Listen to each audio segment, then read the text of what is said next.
Hey, Madhuri here, and thanks so much for sending in your questions on yoga, Ayurveda, life, spirituality. Today's question comes from Melanie. She writes, "Hi, thanks so much for having this Q&A." You're welcome. My question is, alternate nostril breathing ideal for all doshas? Is it tridoshic? And also ideal to do at least once a day, and a few tips on how or why this benefits what in the body. Thanks. Take care, Melanie. Well, I'm glad you asked, because Nadi Shodhan, or the alternate nostril breathing, is my absolute favorite breathing practice. And I think it's completely underestimated and not used enough. And when I work with my clients one-on-one in an Ayurvedic setting, I almost always recommend this pranayama practice. I really feel it's the king of pranayama practices. So I can't stress enough how valuable this is. Few reasons why. So much of our disturbance, our stress, our symptoms, and even dis-ease is caused by an imbalance in the pranas, or the vayus of the body. So we have ways in which prana needs to move, the energy needs to move, and if it's displaced or if it's not moving properly, we'll have an imbalance. So Nadi Shodhan, the alternate nostril breathing, allows us to regulate the pranas. So we're working with the flow of breath, and the nostrils are like little doorways for the breath and the prana to be manipulated. And in any breathing practice, we're essentially manipulating prana, but in a good way, not bad manipulation. So what we want to do is control the flow of breath between Ida and Pingala nadis. These are the flow of energy that come out through the right and left nostrils. So the right side is Pingala nadi, related to heat, solar energy, dynamic movement. The left nostril regulates or is associated with cooling energy, the lunar cycle, and more inwards and contemplative energies.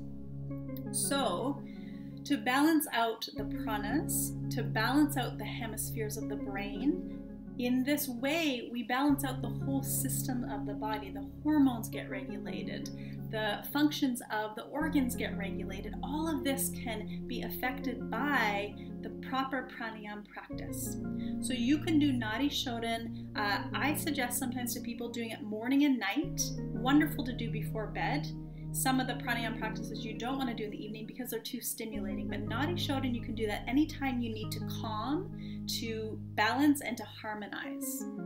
And that's really the strength of this practice. So you can't really overdo it, although when you're working with the practice, you don't want to strain.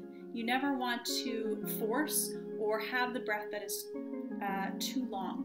So let's go through it in case some of you at home are wondering, what is this practice she's talking about? So I'll talk you through the practice. I encourage you to find a comfortable place to sit. It could be in a chair or on the ground, somewhere where your spine is long, and close your eyes here.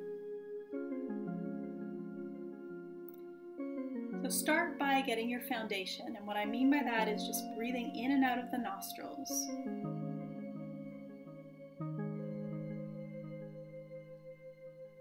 You may even notice that one of the nostrils has a more predominant flow right now. Maybe a little more breath is moving out through the right or the left side.